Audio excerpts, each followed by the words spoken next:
विजयादशमी के शुभ अवसर पर आर्यवीर प्रदेश इकाई बिहार नरकटियागंज के द्वारा पोखरा चौक स्थित आर्यवीर पुस्तकालय से आर्य समाज मंदिर तक निकाला गया पद यात्रा। इसमें सैकड़ों आर्यवीर योद्धाओं एवं महिला वीरांगनाओं ने लिया हिस्सा। आपको बता दें कि इस पद यात्रा में नारी सशक्तिकरण पर विशेष जोर दिया गया था। इस पद यात्रा में बेटियों के हाथों में शस्त्र देकर उनके शक्ति को प्रदर्शित किया गया। वहीं आपको बता दें कि इस पदयात्रा में नरकटियागंज आर्य समाज से जुड़ी तमाम आर्य मौजूद रहे।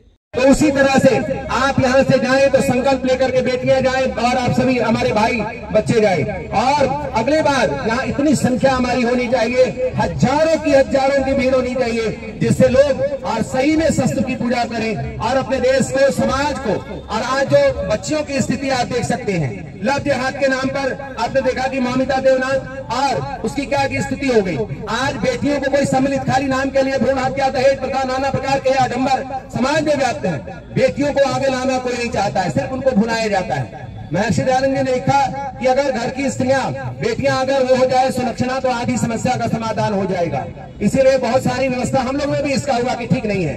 लेकिन मैं कहता हूं कि जब तक स्त्री जाति इसके लिए सशक्त नहीं बनेगी, तब तक समाज में कोई भी सुधार संभव नहीं है।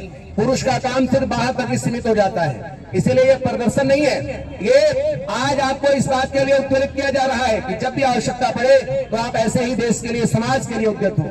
ये नहीं कि एक दिन हम लोग डंका बजा लिया और घर जाकर के बैठ गए। इसीलिए बनना है तो सही में आर्यवीर और आर्य वीरांगना की तरह बन करके, और ऋषि दयानंद का जो मिशन है कि संपूर्ण संसार को आर्य बनाना है। ये पूरे भूमंडल का नाम आर्य था, लेकिन आज इसका नाम भी बदल गया है, आर्य सबसे घृणा है।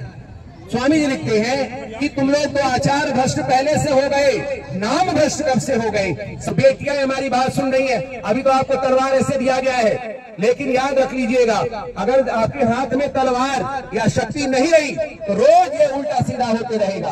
दुर्गा की पूजा होती है और दुर्गा का नंगा नाच किया जाता है, उनकी प्रतिष्ठा लूटी जाती है। इसीलिए बेटियों को भी चाहिए कि वो अपने पुरातन गौरव को प्राप्त करे। जैसे हमारी विदुषियां हुई है, तो उस तरह से इसी भाव को लेकर के आपको इस साल थोड़ा कम बेस करके इकट्ठा किया गया है। लेकिन भाव हमारे उतरे ही हैं, जैसे उस समय में थे, आज भी और आगे भी रहेंगे। किताबें में पढ़ा करते थे,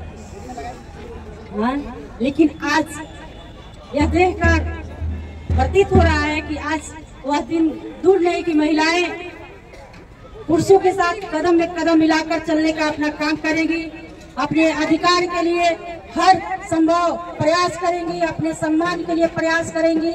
इसके लिए बहुत बहुत धन्यवाद। यहाँ के जो भी लोग ऑर्गेनाइज किए हैं उन लोग को भी बहुत बहुत धन्यवाद। वीर यहाँ पे पैदा हुए। सन 1857 की क्रांति की बात करें तो 85% अपने बलिदान देने वाले कोई थे तो आर्य थे या आर्य समाज से जुड़े हुए लोग थे। चाहे वो भगत सिंह हो, चाहे चंद्रशेखर आजाद हो, लाला लाजपत राय हो, सुभाष चंद्र बोस हो, लाल बहादुर शास्त्री हो या श्याम जी कृष्ण वर्मा हो, ये सब के सब कहाँ से जुड़े हुए थे तो ये प्रेरणा स्रोत थे आर्य समाज के। इसीलिए हम सभी गौरवशाली हैं कि आज आर्य वीर दल के रूप में हम लोग पथ संचलन में निकल रहे हैं। और मैं आर्य वीरांगना दल के लिए एक बात कहना चाहूंगा, वर्तमान तो जैसे तैसे कटता सभी के लिए है, वर्तमान तो जैसे तैसे कटता सभी का है, लेकिन एक बेहतर भविष्य की कहानी होनी चाहिए। मरकर एक रोज जाना सभी को है, मरकर एक रोज जाना सभी को है, लेकिन मरने के बाद भी एक निशानी होनी चाहिए, मरने के बाद भी एक निशानी होनी